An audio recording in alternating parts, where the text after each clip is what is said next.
Olá, sejam muito bem-vindos ao canal Bíblia com Francisca. Eu sou Francisca Grenza e você está no Bíblia com Francisca, este canal que é um tesouro do eterno para as nossas vidas. Se você ainda não é inscrito neste canal, eu te convido a inscrever-se, acionar o sininho das notificações e vir participar desta comunidade digital que cresce a cada dia. Vocês possivelmente já estão, né, na quaresma, primeiro dia de quaresma, mas vocês sabem qual é realmente o jejum que Deus deseja? Vocês conhecem essa história? Vocês conhecem? Está lá no livro de Profetas. O jejum que Deus deseja. Vocês conhecem? Está no livro do profeta Isaías. Ele nos chama ao jejum. Isso. Que não é o jejum do corpo, mas o jejum de todo o nosso ser. O jejum que Deus deseja é aquele que nos leva a soltar as ligaduras, vou dizer assim, as amarras da impiedade, da injustiça. De acordo com o profeta Isaías, qual é o jejum que ele quer? Partir o pão com o faminto, né? Acolher os pobres, cuidar das viúvas, dos órfãos e dos estrangeiros. Tá lá em Isaías 58. Vocês querem que eu leia um pouquinho para vocês? Deixa eu ver onde que tá minha Bíblia completa. Estou sem minha Bíblia completa aqui. Deixa eu entrar aqui rapidamente então. Isaías 58. Tá ali, mas eu tô com preguiça de ir lá buscar. Isaías 58. Talvez alguns de vocês já conheçam, outros não. Mas ele diz assim, ó.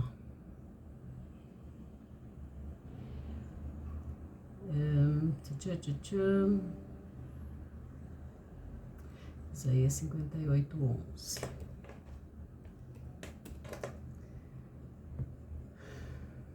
Tô com um pouco de calor aqui.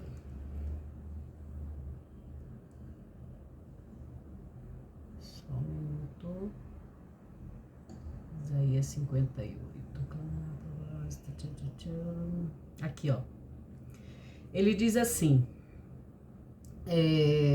eis que para contendas e debates jejuais. Ele já tá fazendo uma crítica, tá? E para ferirdes com o punho iníquo, com o punho da injustiça, né? Então, não jejues como hoje, para fazer ouvir a vossa voz no alto. Porque, olha só, no começo, em Isaías 58, 3, ele diz assim: por que jejuamos nós e tu não atentas para isso, ó Deus? As pessoas, né, reclamando a Deus, né? Tu não atentas para isso, afinal de contas, eu passo 40 dias jejuando antes da Páscoa e tu não atentas para isso. Por que nos afligimos? Por que afligimos as nossas almas, que também, né, faz parte do nosso corpo e do nosso ser? E tu não sabes, eis que no dia em que, aí ele diz assim, eis que no dia em que jejuais, achais o vosso próprio contentamento, para fazer ouvir a voz, né, no alto. Aí vem, seria este o jejum que eu acolheria, diz o Senhor, tá? Seria este o jejum que eu acolheria, que o homem um dia aflija a sua alma, que incline a sua cabeça como um junco e estenda debaixo de si sacos e cinza? Chamarias tu a isto jejum e dia aprazível ao Senhor? questão das cinzas. Hoje é quarta-feira de cinza, 14 de fevereiro de 2004. É realmente a cinza que ele quer que a gente coloque na nossa testa? Gente, existem coisas que às vezes são que a gente vai acolhendo desde que a gente nasce, mas elas não são agradáveis ao Eterno, a Deus, tá? Então ele diz assim: seria este o jejum que eu acolheria, que o homem um dia aflige a sua alma e que incline a sua cabeça como um junco, né? Ficar de cabeça baixada, e estenda debaixo de si saco de cinza? Chamarias tu a isto jejum e dia aprazível ao Senhor? Eu sei, gente, eu vou ler Apocalipse, mas calma aí. Mas como a gente está no primeiro dia da quaresma, então vamos lá, eu tenho que explicar umas coisas para vocês não, né, fazerem o errado. Aí ele diz assim: porventura, não é este o jejum que escolhi, que soltes as ligaduras da impiedade, que desfaça as ataduras e o jugo, e que deixes livres os oprimidos, e despedace todo o jugo, ou seja, toda a escravidão. Aqui é a questão da justiça, gente. Não tem como falar de Deus, das coisas de Deus, e não falar sobre políticas públicas, políticas da nossa vida, das nossas injustiças que a gente faz para com os nossos serviçais, os nossos empregados. Ai, Francisca, não, eu não tenho serviçal, eu tenho colaborador. Isso é uma enganação que você dá ao seu empregado. Porque se ele é teu colaborador, então reparte, né, o lucro com ele, que colabora para que tu tenhas lucro. Então vamos lá, bora deixar a hipocrisia de lado, tá bom? Olha só, então, que despedaça o jugo. Porventura não é também que repartas o teu pão com o faminto? Aí você vai dizer: Francisca, eu faço isso. Então você tá no caminho correto, tá? Que repartas o teu pão com o faminto e recolhas em casa os pobres abandonados, e quando vires o nu, o cubra, e não te escondas da tua carne, ou seja, não se esconda dos pobres, entendeu? É isso que ele está dizendo aqui. Então romperá a tua luz, olha que lindo, então romperá a tua luz como alva, e a tua cura apressadamente brotará. Ou seja, quando a gente faz as coisas que Deus quer, a gente se cura. Aí ele diz, ó, aqui, ó,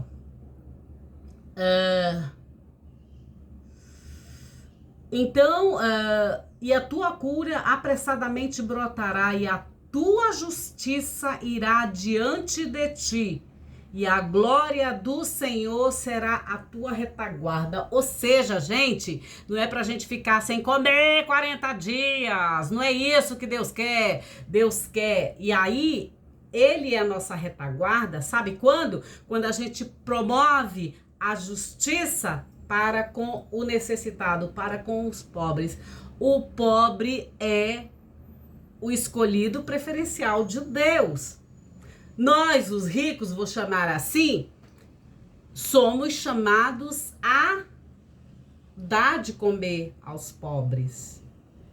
Seja na educação, seja de bens materiais, como ele diz, reparte o teu pão. Neste momento, o meu pão é o conhecimento da palavra de Deus que eu venho aqui repartir com vocês, tá bom? Mas isso não quer dizer que eu não faça também, acolha tudo isso que ele está dizendo. Tá? E aí ele diz assim, olha só. E aí, a glória do Senhor é a tua retaguarda. Ou seja, o Senhor está atrás da gente, desses que fazem tudo isso, reparte o pão, cobre o nu, cuida do necessitado, né? Então, é esse o jejum que Deus quer. Quer dizer, você deixa de ter para você, para compartilhar com quem está necessitado, tá bom? E o Senhor te guiará continuamente e fartará a tua alma em lugares áridos e fortificará os teus ossos, e serás como um jardim regado e como um manancial cujas águas nunca faltam. E os que a ti procedem edificarão as antigas ruínas e levantarás os fundamentos de geração em geração e chamar-te-ão reparador das roturas e restaurador de veredas para morar. Então ele diz assim: se desviares o teu pé do sábado, então aí tem toda uma outra conotação, mas eu queria falar a respeito do jejum verdadeiro que Deus quer, que é justamente que a gente reparta os nossos pães, né, os nossos bens, que vista o faminto, quer dizer, que dê de comer ao faminto, tanto que Jesus, num dos evangelhos, diz: dai-lhe vós mesmos de comer, ele diz aos discípulos, e nós, como aprendizes de Jesus, discípulos de Jesus, a gente tem que seguir isso, repartir o nosso pão com os órfãos, com as viúvas e os estrangeiros, e cuidar de toda essa gente. Esses são os arquétipos dos pobres, que representam, né, os mais excluídos na sociedade de Israel, tá bom? Agora sim, nós vamos dar continuidade, eu vou dar continuidade à leitura do capítulo 5 de Apocalipse. Exatamente esse livro de revelação de Jesus. Você vê quantas revelações nós temos? Uma do profeta Isaías e agora de Jesus, né? Deixa eu tomar meu chá, gente. Então vamos lá. Apocalipse, você já sabe que é revelação, a revelação de Jesus a todos nós e principalmente ao apóstolo João, lá na ilha de Patmos. João estava exilado politicamente, tá? Estava exilado na ilha de Patmos, e aí teve toda essa visão que a gente está lendo e já estamos chegando no capítulo 5 do Apocalipse. Vamos lá. Então vi à direita do que estava assentado no trono, a última leitura foi a visão do trono, já li aqui para vocês. Então vi à direita do que estava assentado no trono um livro escrito por dentro e por fora, selado com 7 selos. É o livro da vida, gente, tá? Tudo que a gente faz, a gente tem um registro, tá? Tem um registro. Eu digo que é o banco do universo, o banco do céu, né? Vocês já viram como os bancos fazem? Eles registram tudo. Desde o primeiro dia, tudo que acontece com a tua vida financeira, os bancos registram. Assim mesmo o céu registra, tá? O banco do universo, o banco do céu, o banco do eterno também registra todas as nossas coisas. Olha só, tanto as boas quanto as coisas que não são legais que a gente pratica durante toda essa nossa vida, né? Da nossa existência. Então, olha só. Então vi à direita do que estava sentado no trono um livro escrito por dentro e por fora, selado com 7 selos. Vocês sabem que o 7 é o número da plenitude, é o número que representa a perfeição de Deus. É o número 7, é o Sheva, né? É o número da criação de Deus. No 7º dia, Deus descansou da sua criação, né? Enfim, é um dia do Senhor, tá? Os 7 selos. Também vi um anjo forte que anunciava com a voz forte, abre parênteses, quem é digno de abrir o livro e de desatar seus selos? É uma pergunta e aí fecha aspas. Ninguém no céu e na terra e debaixo da terra podia abrir o livro. Que tristeza, né, gente? Ninguém! Não adianta você vir aqui dizer que você é digno, eu sou digna, sou honrada, eu sou honrado, eu sou perfeito. Não. Aqui João já dá. Então para com esse negócio de querer ser perfeito aqui. Principalmente aqui na internet, querendo julgar as pessoas, né? Ai, porque eu sou digna. Ai, porque eu sou digno. Ai, porque eu tenho honra. Ai, porque eu sou isso. Para, não existe, tá? João já tá abrindo aqui pra gente. Nem olhar para ele, ou seja, nem tinha, ninguém tinha, nem debaixo nem no céu, nem na terra, nem debaixo podia abrir o livro, nem mesmo olhar para ele. Aí João diz, eu chorava muito, porque ninguém foi encontrado digno ou digna de ir abrir o livro e olhar para ele. Olha só, nem olhar, nem abrir o livro, né? Olha só que coisa.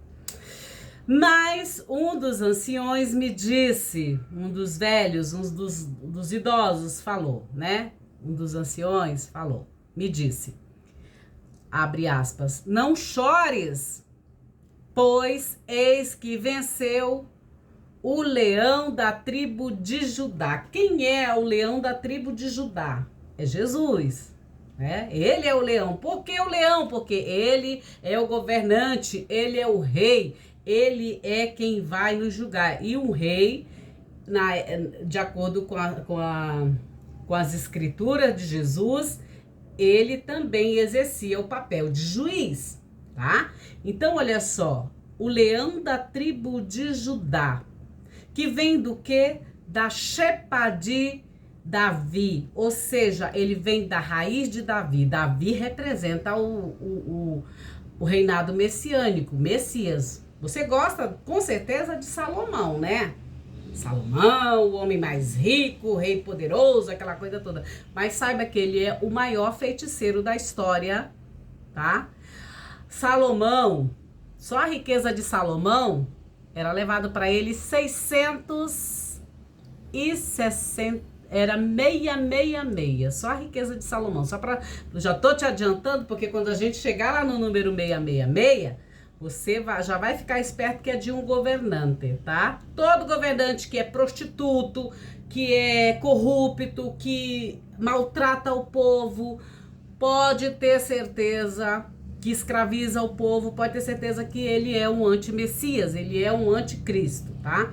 Então aqui ele diz aqui, ó, não chores, pois eis que venceu o leão da tribo de Judá, a raiz de Davi, para abrir o livro e seus 7 selos. Davi representa, né, o Messias, tá? Tanto que ele destruiu Golias. E aí entra questões da gemátria, e aí a gente chega também como Golias no 666. E assim durante a história muitos outros, assim como Nero e muitos outros e outros que virão, tá? Você gosta de templo, né? Então, Deus não habita em templos feitos por mãos humanas. Você está colaborando para que haja um terceiro templo? Então, fique esperto. Que Deus não habita em templos feitos por mãos humanas. Tá bom? Então, vamos continuar aqui. Então, não chores, pois eis que venceu o leão da tribo de Judá, da raiz de Davi, para abrir o livro e seus 7 selos. Vi então no meio do trono e dos seres viventes,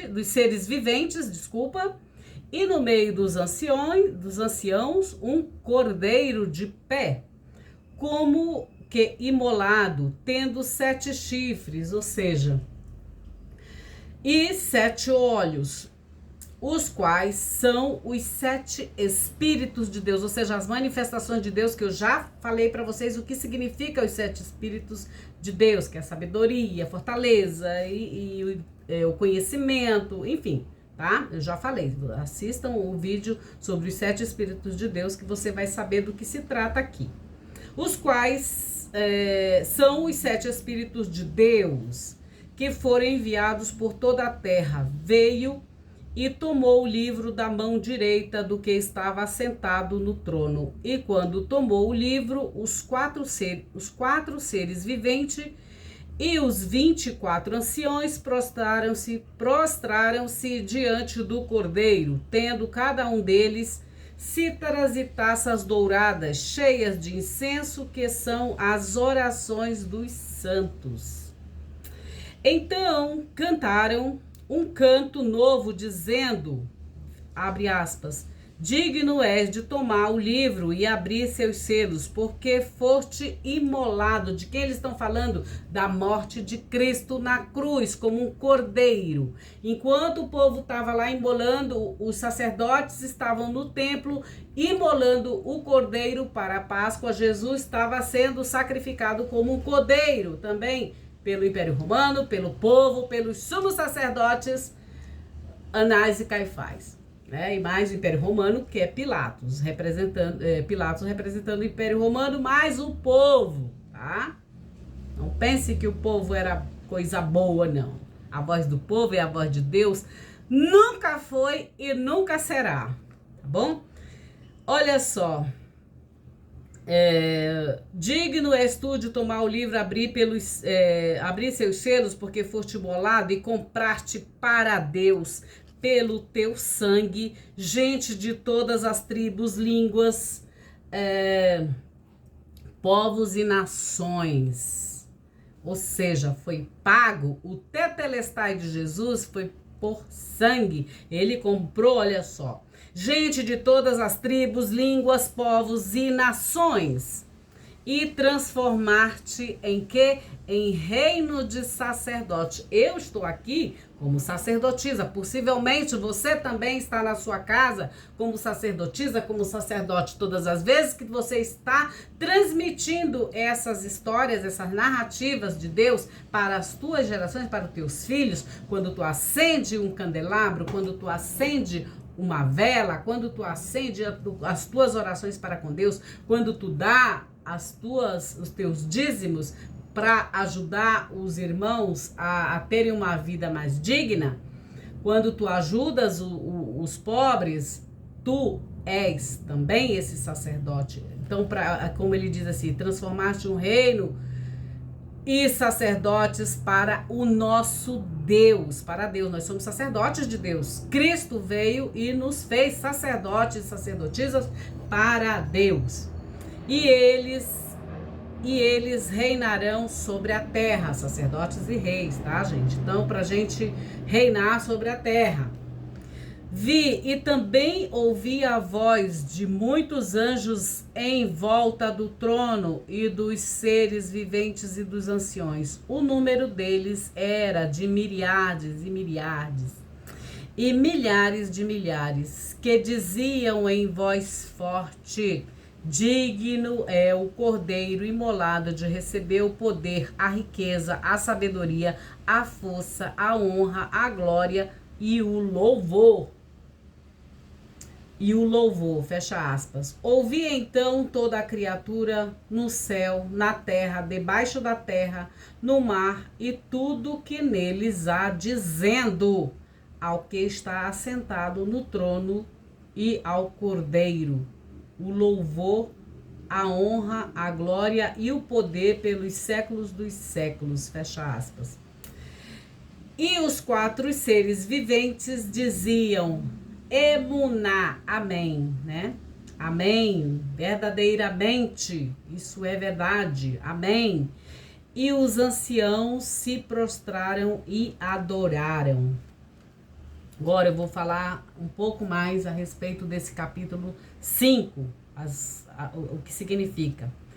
No versículo 1, nos escritos apocalípticos há diferentes tipos de livros celestes. Aqui encontramos um livro selado no qual estão contidos os juízos divinos sobre o cosmos, sobre o mundo, né? E a humanidade. Ou seja, o próprio desenrolar do tempo escatológico, sem o qual não chegará a salvação dos justos. Então, Maranata, Jesus vem, ele venha, né, para julgar e enfim. No versículo 5, a cena aqui é marcada por tons teatrais e dramáticos, que contrastam com o clima estático e harmonioso do capítulo anterior. Tem destaque o choro compulsivo do profeta João, visionário e personagem de sua própria visão. No versículo 6, o cordeiro em pé, como que imolado, é uma referência à morte e à ressurreição de Jesus Cristo. No versículo 10, a questão apresentada na cena gira em torno do ter dignidade para tomar o livro e abri-lo. O cordeiro trazendo em si as marcas do sacrifício e pelo fato de ter comprado o povo de Deus, é considerado digno de fazê-lo. este é um elemento central da cristologia do Apocalipse, né? Ou seja, Cristo no Apocalipse é o centro de todo o Apocalipse, tá? No versículo 3, se o culto de Apocalipse 4 era restrito aos seres que frequentam a corte divina, aqui, após o Cordeiro ter tomado o livro selado, se torna um culto cósmico que envolve todas as criaturas, ou seja, todos nós, tá? Depois vem o capítulo 6, eu vou falar no próximo vídeo, tá bom? E aí ele diz assim, com a abertura dos 7 selos, inicia-se a interpretação da realidade, tal como vista pelo profeta desde o trono divino. Nessa perspectiva, a realidade é uma sequência de juízos divinos contra os poderes e contra o cosmo, contra o mundo. Os poderes, leiam sempre os governantes da terra, tá, gente?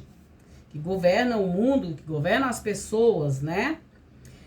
Os políticos, os reis, tá? Rainhas, os sacerdotes, todo esse poder, tá? O poder econômico, tá bom? Nessa perspectiva, a realidade é uma sequência de juízos divinos como contra os poderes e contra o cosmo. Os 7 selos incluem as 7 trombetas e as 7 taças, e só serão concluídos com a destruição da Babilônia em Apocalipse 18. Meus queridos, então é isso. Aqui eu termino a leitura do capítulo 5 de Apocalipse, o capítulo completo de Apocalipse 5, tá bom? Então, no próximo vídeo eu vou falar sobre a abertura dos 6 primeiros selos, né? A execução das pragas escatológicas que estão acontecendo, que já aconteceram e estão acontecendo, e outras mais que vão acontecer, meus queridos. Esse livro, ele tem períodos que já aconteceu do primeiro século, foi acontecendo ao longo da história e irá acontecer novamente. São ciclos de acontecimentos. Então, quem tem ouvidos, ouça. Quem tem olhos, veja. E quem tem ouvidos, ouça o que a escritura de João fala a respeito de tudo isso e essa revelação de Jesus para todos nós, para que possamos fazer a nossa techuvá, para que possamos fazer a nossa metanoia, para que possamos ter uma nova maneira de viver, para que possamos nos arrepender e voltarmos para o primeiro amor, né? E fazermos o jejum que é aprazível para Deus, que é justamente toda essa questão social, essa questão da justiça social, a gente não pode fugir dela, tá? Sem esquecer que os pobres são os protagonistas também da história. Deus tem um amor preferencial por eles, tá bom? Então, é isso, queridos. Eu espero que vocês tenham gostado.